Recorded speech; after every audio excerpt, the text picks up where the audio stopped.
অহাৰ মোৰ সৌভাগ্য হৈছিল। হস্পিটালৰ ভূমি আদিৰ সমস্যা সমাধান কৰাৰ ক্ষেত্ৰতো সৰুকৈ ভূমিকা পালন কৰাৰ মোৰ সৌভাগ্য হৈছিল। আৰু মই নিৰন্তৰভাৱে দেখা পাওঁ যে আমাৰ মাৰোৱাৰী সমাজৰ ভিতৰৰ পৰা এই হস্পিটালখনক জীৱন্ত কৰি ৰখা, দৰিদ্ৰজনৰ প্ৰতি সেৱা আগবঢ়োৱা আৰু সমাজৰ বাবে কিবা এটা কৰাৰ অদ্ভুত ইচ্ছা শক্তি এই হস্পিটালখনৰ উত্তৰণৰ লগত জড়িত হৈ আছে। मैं असम की खास करके गुवाहाटी की सारे मारवाड़ी समाज को मैं धन्यवाद देता हूं कि ये जो मारवाड़ी हॉस्पिटल है, ये हॉस्पिटल खाली एक हॉस्पिटल ही नहीं, असम की मारवाड़ी समाज का जो असम देश का, असम स्टेट का ऊपर एक अद्भुत प्रेम है, ये प्रेम को भी ये चिकित्सालय दर्शाता है।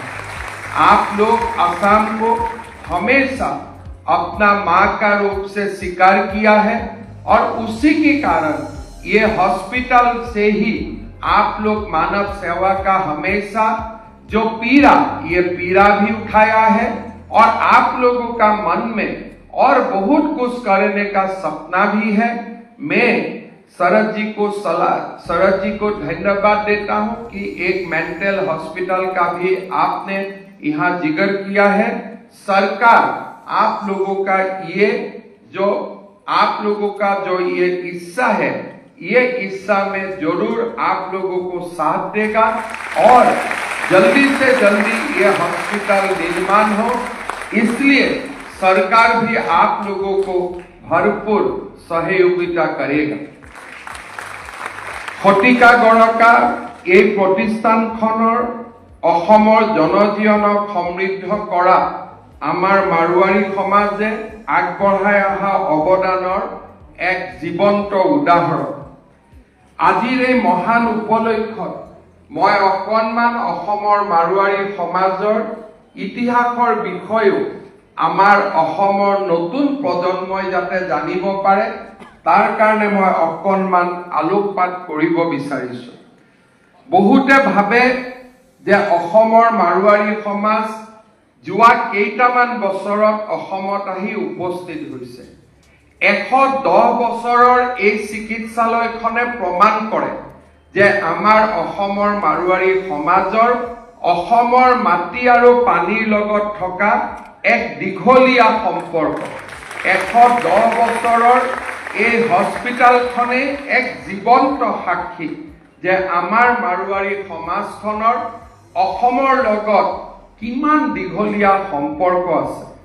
মই মনত পেলাম আজিৰ পৰা প্ৰায় 470 বছৰ পূৰ্বে কোচ ৰজা নৰনাৰায়ণৰ আমন্ত্ৰণত সেনা বাহিনীৰ চৰ্দাৰ বিজয় সিং অসমলৈ অহা প্ৰথম গৰাকী মাৰোৱাৰী ব্যক্তি আছিল।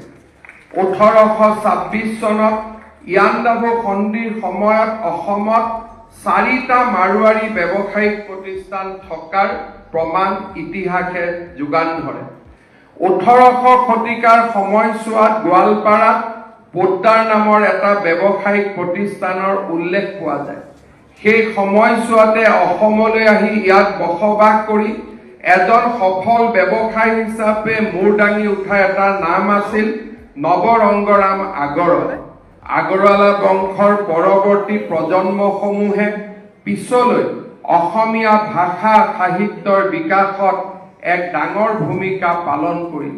তেওঁলোকৰ ভিতৰত আনন্দ চন্দ্ৰ আগৰৱাল, চন্দ্ৰ কুমাৰ আগৰৱাল, ৰূপকোঁৱৰ জ্যোতিপ্ৰসাদ আগৰৱালাৰ দৰে মহান ব্যক্তিসকল অন্তৰ্ভুক্ত হৈ আছে। সময়ৰ লগে লগে অসমলৈ মাৰোৱাৰী লোকসকলৰ আগমন বৃদ্ধি পালে। আজি মাৰোৱাৰী লোকসকল অসমৰ জনগাঁথনিৰ এক গুৰুত্বপূৰ্ণ অংগ হৈ পৰিছে। অসমলৈ আহি স্থায়ীভাৱে বসবাস কৰা মাৰোৱাৰী লোকসকলে আমাৰ ৰাজ্যৰ বৈচিত্ৰ্যময় সাংস্কৃতিক পৰম্পৰাক আৰু অধিক সমৃদ্ধ কৰিছে। অসমীয়া ভাষাৰ ক্ষেত্ৰতো সদায় মাৰোৱাৰী সমাজে গুৰুত্বপূৰ্ণ অৱদান যোগাই আহিছে।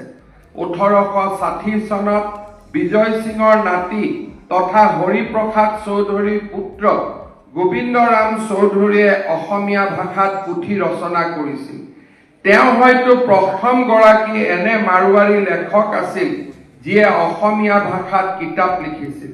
পৰৱৰ্তী সময়ত দেৱীপ্ৰসাদ বাগদুৰীয়া, ডক্টৰ সাবৰমল সাংগানেৰিয়া, কাপুৰচান্দ জৈন, পদুম কুমাৰ জৈন, ছগনলাল জৈন, ডক্টৰ শ্যামসুন্দৰ হৰলালকা, গোপাল জালান, শ্যামসুন্দৰ জালান, চিৰঞ্জীৱ জৈন, উমেশ খণ্ডেলিয়া, বিজয় আগৰৱালা, কিশোৰ জৈন, ছবিলাল জৈন, ৰাজকুমাৰ ঝাংকাৰী, ডক্টৰ নিৰ্মল চাহেৱালা, যুগল মহেশ্বৰী, নন্দকিশোৰ মহেশ্বৰী আদি বহু মাৰোৱাৰী লিখকে অসমীয়া ভাষাত বিভিন্ন গ্ৰন্থ ৰচনা কৰি অসমীয়া সাহিত্যক সমৃদ্ধ কৰিছে।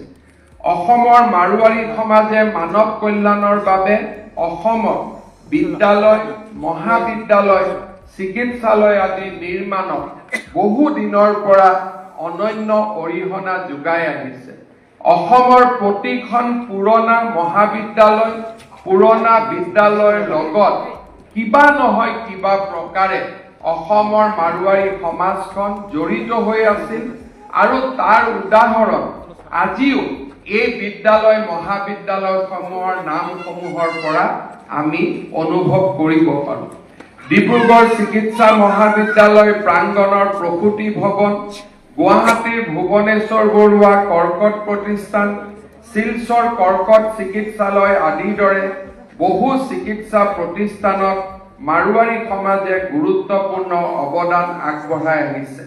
মাৰোৱাৰী যুৱ মঞ্চ, মাৰোৱাৰী সন্মিলনৰ অধীনত চলাই থকা এম্বুলেন্স সেৱা, বিনামূলীয়া স্বাস্থ্য শিবিৰ, ৰক্তদান শিবিৰ, কৃত্ৰিম অংগ প্ৰদানৰ দৰে এই পদক্ষেপৰ পৰাও বহু লোক উপকৃত হৈছে। মানৱ সেৱাৰ উপৰিও অসমৰ ব্যৱসায় আৰু উদ্যোগীকৰণৰ ক্ষেত্ৰতো মাৰোৱাৰী লোকসকলৰ অপৰিসীম অৱদান আছে। ৰাজ্যৰ যুৱক যুৱতীসকলে এই প্ৰতিষ্ঠানসমূহৰ পৰা সংস্থাপনৰ সুবিধা পাইছে। আজিৰ এই দিনটোত মই পুনৰ এবাৰ অসমৰ মাৰোৱাৰী সমাজখনক অসম মাতৃক সমৃদ্ধ কৰাৰ বাবে আৰু অসমৰ প্ৰতি সেৱা আগবঢ়োৱাৰ বাবে মই অসমৰ সমগ্ৰ মাৰোৱাৰী সমাজখনক আজিৰ দিনটোতে কৃতজ্ঞতা আৰু तू बस हिम्मत का घूंट लगा और डर को निकल जा और दुनिया को दिखा तू किस मिट्टी का बना हुआ है। माउंटेन ड्यू, डर के आगे जीत है। All the women in my life have played